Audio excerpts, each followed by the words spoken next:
India wants to reduce its dependence on China. The problem? China supplies the machinery, the components, the critical minerals, and much of the industrial ecosystem India still relies on. So while politicians talk about self-reliance, trade between the two countries keeps reaching record levels.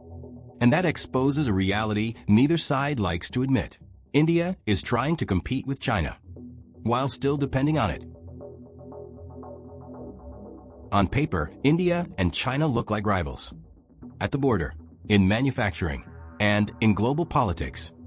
But economically, the relationship is deeply unequal. In 2025, trade between the two countries exceeded $120 billion. Yet India imported far more than it exported. The trade deficit approached $100 billion. Chinese machinery powers Indian factories. Chinese components support Indian electronics production.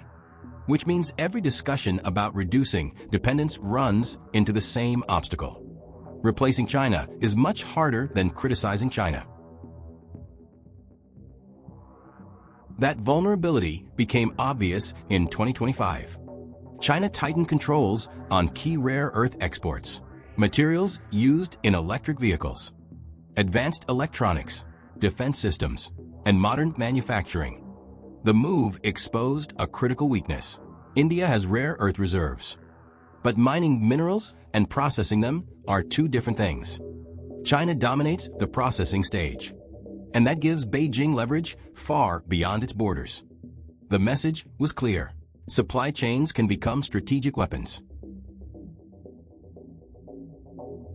At the same time, global companies are reducing their exposure to China.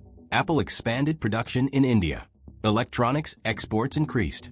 Foreign investment continued flowing in, and governments began promoting supply chain diversification.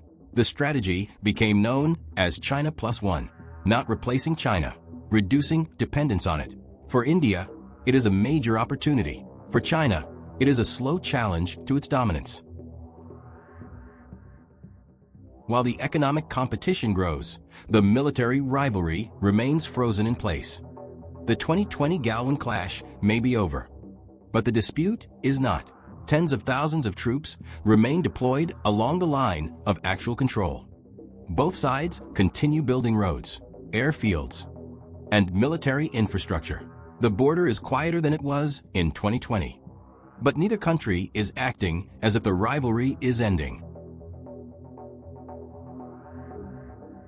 The real competition is no longer about mountain territory.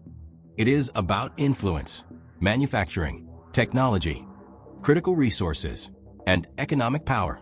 China wants to remain Asia's dominant industrial force.